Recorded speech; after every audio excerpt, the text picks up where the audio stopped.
नमस्कार। दिन भर की खबरों का हर अपडेट और फॉलोअप लेकर मैं हाजिर हूं आपके साथ वैभव मिश्रा। खबरों की खबर हो या फिर खबरों पर असर, हमारे संवाददाता खबरों के पीछे दौड़ते हैं दिन भर। ग्राउंड जीरो से सीधी खबर दिखाएंगे हमारे तमाम जनता रिपोर्टर। पूरी दुनिया में कोरोना वायरस से जंग खत्म होने का नाम मिल रही है। जहां कोरोना वायरस की दूसरी लहर ने पूरी दुनिया में कहर बरपाया, तो वहीं अब कोविड-19 का जो नया वेरिएंट है, जो कि ओमिक्रॉन है, वो अब धीरे धीरे व्यापक रूप लेता नजर आ रहा है। जहां अमेरिका, दक्षिण अफ्रीका के अलावा अब कई देशों में इसके केसेस सामने आने लगे हैं। वहीं अगर भारत की बात करें तो भारत के लिहाज से अभी केवल 2 केसेस ओमिक्रॉन के सामने आए हैं। इसके अलावा आज एलएनजेपी दिल्ली में भी 10 संदिग्धों की जो है वो कोरोना टेस्ट पॉजिटिव आया है। हालांकि उनकी जीनोम सीक्वेंसिंग के लिए लैब जो है वो रिपोर्ट भेजी गई है। इसके बाद ही जो है पूर्ण जो परिणाम है वो सामने आएगा। इसके अलावा अगर बात करें तो 28 केस महाराष्ट्र में भी सस्पेक्ट पाए गए हैं। वहीं अगर बेंगलुरु की बात करें तो बेंगलुरु में भी 10 ऐसे केस हैं जो कि लापता हो गए हैं। तो इस तरीके से जब कोविड-19 ने दूसरी लहर में कहर बरपाया, उसके बाद अब जो नया वेरिएंट सामने आया है वो लगातार भारत के लिहाज से चिंता का जो है विषय बनता जा रहा है। कोरोना का नया वेरिएंट अब पूरी दुनिया के लिए खतरे की घंटी बनता जा रहा है। अब पूरी दुनिया में ओमिक्रॉन के मामले सामने आने लगे हैं, तो वहीं भारत में भी ओमिक्रॉन के 2 मामले सामने आ चुके हैं। इसके अलावा दिल्ली के एलएनजेपी अस्पताल में 10 संदिग्ध मरीजों की पुष्टि हुई है, जिनके सैंपल जीनोम सीक्वेंसिंग के लिए भेजे गए हैं। महाराष्ट्र में भी 28 संदिग्ध मरीजों की रिपोर्ट लैब भेजी गई है। इसके अलावा विदेशों से लौटे कई लोग अभी भी लापता हैं, जो कि पूरे देश के लिए परेशानी का विषय है। कोरोना के नए ओमिक्रॉन वेरिएंट के खतरे के बीच हरियाणा सरकार ने 1 दिसंबर से पूरी क्षमता के साथ स्कूल खोलने का फैसला वापस ले लिया है। हरियाणा के शिक्षा मंत्री कंवरपाल गुर्जर ने कहा कि बच्चों की सुरक्षा को ध्यान में रखते हुए सरकार ने 10 दिसंबर तक स्कूलों को बंद रखने का फैसला लिया है। शिक्षा मंत्री ने कहा कि भविष्य में जैसी स्थिति होगी उसी के अनुसार फैसले लिए जा सकते हैं। अगर स्थिति सामान्य रही तो स्कूल पूरी क्षमता के साथ खोले जाएंगे। कोरोना के नए वेरिएंट ओमिक्रॉन के खतरे को देखते हुए हरियाणा सरकार ने 1 दिसंबर से पूरी क्षमता के साथ स्कूल खोलने का फैसला वापस ले लिया है। हरियाणा के शिक्षा मंत्री कंवरपाल गुर्जर ने कहा कि कोरोना का नया वेरिएंट खतरनाक बताया जा रहा है, इसलिए बच्चों की सुरक्षा को ध्यान में रखते हुए सरकार ने 10 दिसंबर तक स्कूलों को बंद रखने का फैसला लिया है। शिक्षा मंत्री ने कहा, भविष्य में अगर हालात सामान्य रहें तो स्कूल पूरी क्षमता के साथ खोले जाएंगे। दिल्ली एनसीआर में बढ़ते पॉल्यूशन को देखते हुए केंद्र सरकार ने सुप्रीम कोर्ट में एक हलफनामा दाखिल किया, जिसमें केंद्र सरकार ने सुप्रीम कोर्ट को बताया कि पॉल्यूशन को कम करने के लिए पॉल्यूशन टास्क फोर्स का गठन किया गया है। साथ ही केंद्र ने सुप्रीम कोर्ट को बताया कि 5 सदस्यों वाली टास्क फोर्स को विधायी शक्तियां भी दी गई हैं। दिल्ली एनसीआर में बढ़ते प्रदूषण को देखते हुए केंद्र सरकार ने सुप्रीम कोर्ट में हलफनामा दायर कर कहा कि उन्होंने वायु प्रदूषण को नियंत्रित करने के लिए एक इन्फोर्समेंट टास्क फोर्स का गठन किया है। केंद्र ने उच्चतम न्यायालय को बताया कि 5 सदस्यों वाले इस टास्क फोर्स के पास विधायी शक्तियां भी होंगी। टास्क फोर्स के पास सजा देने और प्रिवेंटिव विधायी शक्तियां भी हैं। फ्लाइंग स्क्वाड की संख्या को 17 से बढ़ाकर 40 कर दिया जाएगा। किसान नेता चौधरी राकेश टिकैत के द्वारा जहां कृषि कानून के विरोध में धरना प्रदर्शन चल रहा है, वहीं एमएसपी का गारंटी कानून न बनने के बाद लगातार किसान आंदोलन कर रहे हैं। वहीं अगर बात की जाए तो लंदन के अंदर 21वीं सेंचुरी अवार्ड एक होना है, जिसमें राकेश टिकैत का नाम प्रमुखता से 10 लोगों में शामिल किया गया है। वहीं जहां इस मामले को प्रमुखता से छपने के बाद लंदन में ये 10 तारीख को ये नॉमिनेशन होना है, जिसमें राकेश टिकैत से जब इस बारे में पूछा गया तो राकेश टिकैत का साफ तौर पर कहना है कि जितने भी लोग आंदोलन के अंदर मारे गए हैं, जितने भी किसान शहीद हुए हैं, ये उन्हीं के लिए समर्पित है, क्योंकि उन्हीं की मेहनत की बदौलत आज राकेश टिकैत इस मुकाम तक पहुंचे हैं। वहीं राकेश टिकैत ने कहा कि नौजवान और बुजुर्ग जो इतनी कड़ाके की ठंड में, बरसात में, धूप में, गर्मी में आंदोलन में डटे हुए हैं, उनको ये कहीं ना कहीं श्रेय है उनका कि जो ये आज नॉमिनेशन में उनका नाम आया है। वहीं जहां राकेश टिकैत के समर्थक हैं और किसान हैं, उनके अंदर एक खुशी का माहौल देखने को मिल रहा है। और वहीं राकेश टिकैत लगातार ये कह रहे हैं कि ये किसानों के लिए एक बहुत बड़ी उपलब्धि है कि जहां लंदन के अंदर ये अवार्ड मिलने जा रहा है। आंदोलनकारी नेता राकेश टिकैत ने आंदोलन के खत्म होने की अटकलों पर विराम लगा दिया है। दरअसल राकेश टिकैत ने मीडिया से बातचीत में बताया कि अब आंदोलन पहले से भी अधिक मजबूत हो गया है और बहुत से किसान आंदोलन में शामिल होने के लिए आ रहे हैं। राकेश टिकैत ने बताया कि सरकार को किसानों से बातचीत करनी चाहिए। जब तक सरकार बातचीत की टेबल पर नहीं आएगी तब तक किसान आंदोलन का कोई भी हल नहीं निकल पाएगा। आपको बता दें कि मोदी सरकार के तीनों कृषि कानून वापस लेने के बाद भी किसानों का प्रदर्शन लगातार जारी है। आंदोलनकारी नेता राकेश टिकैत ने मीडिया से बातचीत में आंदोलन के खत्म होने की अटकलों पर विराम लगा दिया है। दरअसल राकेश टिकैत नया नारा देते नजर आए, एमएसपी अभी नहीं तो कभी नहीं। आपको बता दें कि कृषि कानूनों को वापस लेने के बावजूद किसानों का सरकार के खिलाफ विरोध प्रदर्शन लगातार जारी है। साथ ही किसान एमएसपी पर कानून बनाने, किसानों पर दर्ज मामले वापस लेने समेत कई मांगों पर अड़े हैं। टिकैत ने बताया कि अब आंदोलन पहले से भी ज्यादा मजबूत हो गया है। जब तक सरकार सभी मांगे नहीं मान लेती तब तक घर वापसी का सवाल नहीं है। हरियाणा में 2004 में हुई एचसीएस की भर्ती का मामला एक बार फिर सुर्खियों में है। इसमें दायर की थी। हरियाणा में दिव्यांग दिवस के मौके पर मनोहर लाल सरकार ने बड़ा ऐलान किया है। दरअसल सरकार ने दिव्यांगों के लिए अंबाला में देश का पहला आजीवन देखभाल गृह बनाने की बात कही है। वहीं करोड़ों की लागत से बनने वाले इस केंद्र का सीएम मनोहर लाल ने वीडियो कॉन्फ्रेंसिंग के जरिए शिलान्यास किया। इस दौरान गृह मंत्री अनिल विज भी मौके पर मौजूद रहे।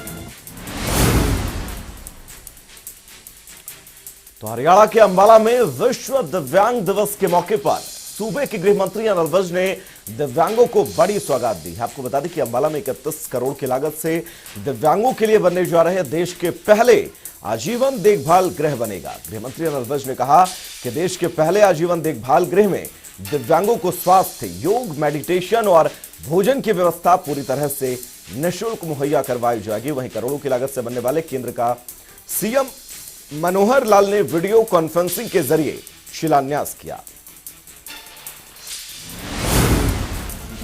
भिवानी में राज्य स्तरीय दिव्यांग दिवस मनाया गया। इस मौके पर कृषि मंत्री जेपी दलाल मुख्य अतिथि के तौर पर उपस्थित हुए। मुख्य अतिथि ने 71 लाख रुपए के उपकरण दिव्यांगजनों को वितरित किए। इस अवसर पर 200 लोगों को ये लाभ दिया गया।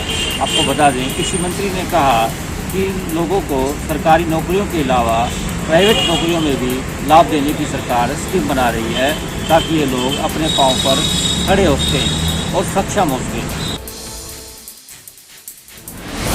मुख्यमंत्री अंत्योदय परिवार उत्थान योजना का आज नांगल चौधरी के विधायक डॉक्टर अभय सिंह यादव ने विधिवत शुभारंभ किया है, जिसके अंदर लगभग 20 से 25 विभागों द्वारा अपनी अपनी स्टाइल लगाई गई हैं और जो है लोगों को जानकारियाँ दी जा रही हैं। जिन लोगों ने आवेदन किए थे उन लोगों से डॉक्यूमेंट्स लेकर के ना जो है अब उनको जो रोजगार है उनका उसको और ऊपर उठाने के लिए जो है यहाँ पर कार्य किया जा रहा है ताकि उन लोगों को आर्थिक सहायता मिल सके, बैंक से लोन मिल सके या फिर जो भी विभाग से संबंधित कोई जानकारियाँ हैं वो लेकर के ना अपने व्यापार को ऊपर कर सके।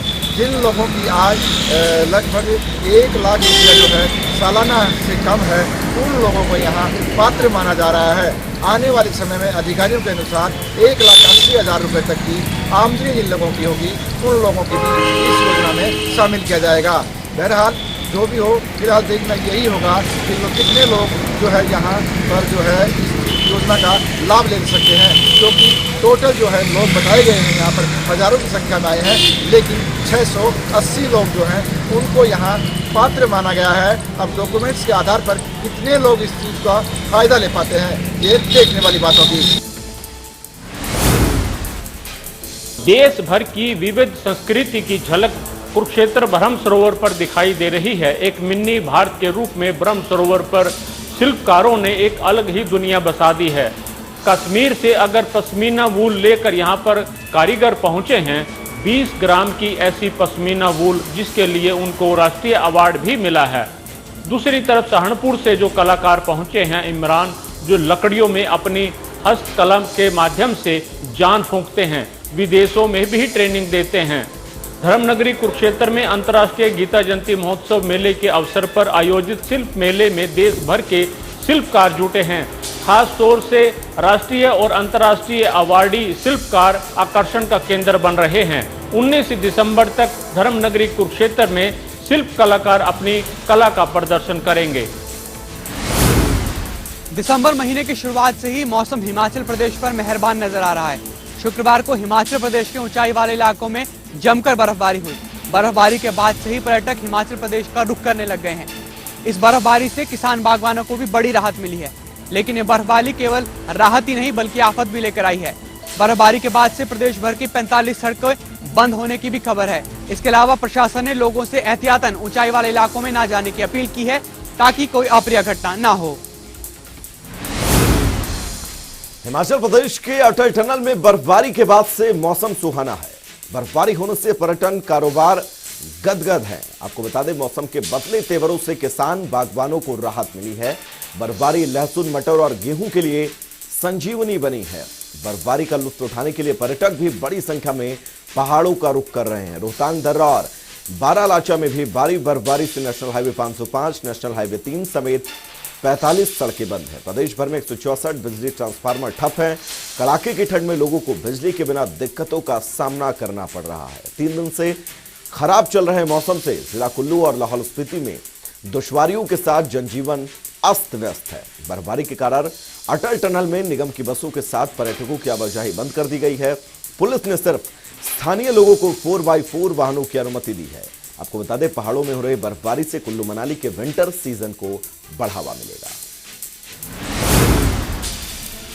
हिमाचल प्रदेश के ऊपरी इलाकों में कल से लगातार रुक रुक के बर्फबारी हो रही है, और जिसके कारण जितने भी जो सैलानी यहाँ पे आ रहे हैं उन्हें ताज़ा बर्फबारी देखने का मौका मिल रहा है। और जिस तरह से मौसम विभाग ने 6 तारीख तक जो अलर्ट जारी किया है, उसके मद्देनजर आने वाले 2-3 दिनों तक इसी तरह की बर्फबारी जारी रहने की संभावना जताई जा रही है। जहाँ ये जो बर्फ जो एक और जहाँ सैलानियों के लिए अच्छी खबर है, वहीं सेब बागवानी के लिए भी उत्तम मानी जा रही है, क्योंकि सेब के लिए जो जिस तरह की चिलिंग आवर्स की जो आवश्यकता पड़ती है वो अब पूरी होनी शुरू हो गई है। प्रदेश सरकार की एडवाइजरी के बाद प्रशासन अलर्ट मोड में। प्रदेश सरकार ने स्वास्थ्य विभाग व पुलिस विभाग को एडवाइजरी जारी की है कि प्रदेश में सभी लोगों को जागरूक किया जाए और मास्क व सैनिटाइजर का उपयोग करने को लेकर उनको एहतियात बरतने को कहा जाए। इसी कड़ी में बवानीखेड़ा पुलिस व स्वास्थ्य विभाग द्वारा आज पूरे कस्बे में मास्क व सैनिटाइजर बांटे गए और लोगों को ओमिक्रॉन से बचाव के उपाय बताए गए। पुलिस के अधिकारियों की माने तो उनके पास जो एडवाइजरी आई है उसमें ओमिक्रॉन का जो वेरिएंट है उसका कोविड-19 के पिछले वेरिएंट से ज़्यादा असर बताया गया है। इसी को लेकर लोगों को जागरूक किया गया है। सरकार का नारा बेटी पढ़ाओ बेटी बचाओ, मगर धरातल पर सच्चाई कुछ और ही है। रतिया के राजकीय महाविद्यालय में 1208 छात्राओं के लिए हरियाणा रोडवेज की बस एक ही लगाई गई है। 5 चक्कर में ये बस छात्राओं को ले जाती है। एक चक्कर के अंदर 150 के करीब छात्राएं बैठती हैं कि ठुस ठुस कर अंदर खड़ी होती हैं, कई बाहर लटकी होती हैं। कभी भी कोई हादसा हो सकता है। छात्राओं का कहना है कि उन्होंने बार बार उच्च अधिकारियों के सामने बस सुविधा और उपलब्ध करवाने की मांग की, मगर समस्या ज्यों की त्यों है। इस बारे में जब अड्डा इंचार्ज से बात की गई तो उनका कहना है कि बसों की कमी है। उसके अलावा वह एक बस को 5 बार बेचते हैं और 5 बार लेके जाती है, 5 बार ही वापस लेके आती है। उनका कहना है कि 100 से लेके 150 के करीब छात्राएं बस में सवार होकर जाती हैं। अब सोचने वाली बात यह है कि कैसे होगा छात्राओं की पढ़ाई का सपना पूरा। छात्राओं का कहना है कि कई बार तो वह लेट हो जाती हैं, अध्यापकों की डांट खानी पड़ती है और कई बार उनके लेक्चर छूट जाते हैं। दादरी जिले के गांव बिरही कला सीसवाला तिवाला की छात्राओं ने बस सेवा न होने से नाराज जोजुकला रोड को जाम कर दिया। छात्राओं ने सरकार और प्रशासन के खिलाफ जमकर नारेबाजी की। मौके पर रोडवेज विभाग के इंस्पेक्टर सतेंद्र पहुंचे और उन्होंने छात्राओं से बातचीत की और उसके बाद इंस्पेक्टर सतेंद्र ने छात्राओं को आश्वस्त किया कि कल से आपकी बस सेवा शुरू हो जाएगी। उसके बाद छात्राओं ने जाम खोला। आपको बता दें कि क्षेत्र के गांव जोजुकला में सरकारी कॉलेज है और आसपास की छात्राओं को कॉलेज जाने के लिए कोई बस सेवा नहीं है। इसी मांग को लेकर छात्राओं ने रोड जाम किया और उसके बाद प्रशासनिक अधिकारी के तौर पर इंस्पेक्टर इसके अंदर पहुंचे और उन्होंने छात्राओं को आश्वस्त करते हुए बस सेवा शुरू करने के लिए कहा। सिविल अस्पताल में स्थापित हुआ drug de addiction ward. Yamunanagar के डीसी पार्थ गुप्ता ने रिबन काटकर आज इसका विधिवत रूप से उद्घाटन किया। वहीं उन्होंने इस मौके पर यहां पर मौजूद 2 नशा रोगियों से भी बातचीत की। इस मौके पर एसपी कमलदीप गोयल और सीएमओ डॉक्टर विजय दहिया भी मौजूद रहे। वहीं डीसी पार्थ गुप्ता ने बताया कि यमुनानगर पुलिस द्वारा जो नशा मुक्ति अभियान चलाया जा रहा है उसका बेहद ही अच्छा रिस्पॉन्स मिल रहा है और युवा खुद आगे आकर नशा छोड़ना चाह रहे हैं और उन्हीं के लिए यहाँ पर 12 बेड का ड्रग डी एडिक्शन वार्ड बनाया गया है। यहाँ पर जो दवाइयाँ हैं और जो अन्य व्यवस्थाएं हैं बिल्कुल निःशुल्क उपलब्ध होंगी। और साथ ही उन्होंने कहा कि जिस प्रकार से ये मुहिम चलाई जा रही है इन्हें ऐसा लगता है कि इससे और युवा आगे आएंगे और समाज नशा मुक्त हो सकता है। साइबर सिटी के सेक्टर 93 में एक बार फिर रफ्तार के कहर के चलते 5 लोगों को अपनी जान गंवानी पड़ी। मामला दरअसल कल देर रात का है जब 5 से 6 लोग स्विफ्ट डिजायर में सवार होकर पटौदी से गुरुग्राम की तरफ आ रहे थे। बताया जा रहा है कि शादी समारोह में हिस्सा लेने के बाद ये 5 युवक गुरुग्राम की तरफ आ रहे थे, जो कि निजी अस्पताल के कर्मचारी बताए जा रहे हैं। गुरुग्राम पुलिस ने 5 के शव को कब्जे में लेकर पूरे मामले की तफ्तीश शुरू कर दी है। शुरुआती जानकारी में ये बात भी सामने आई कि काफी तेज रफ्तार से ये युवक गाड़ी चला रहे थे, जिसमें 5 लोगों की मौत हो गई, जबकि एक युवक को गंभीर हालत में निजी अस्पताल में भर्ती कराया गया है। गांव मिलकपुर में लांस नायक और एनएसजी कमांडो हनुमान की मौत के बाद मातम छा गया। बताया जा रहा है कि हनुमान मानेसर यूनिट में एनएसजी कमांडो था और किसी कार्य से पलवल में गया हुआ था, जहां उसके 3 साथी भी थे। वहां उनकी कार की दुर्घटना के बाद हनुमान की मौके पर ही मौत हो गई। उसका पार्थिव शरीर आज गांव मिलकपुर में लाया गया, जहां गांव में मातम का माहौल छा गया।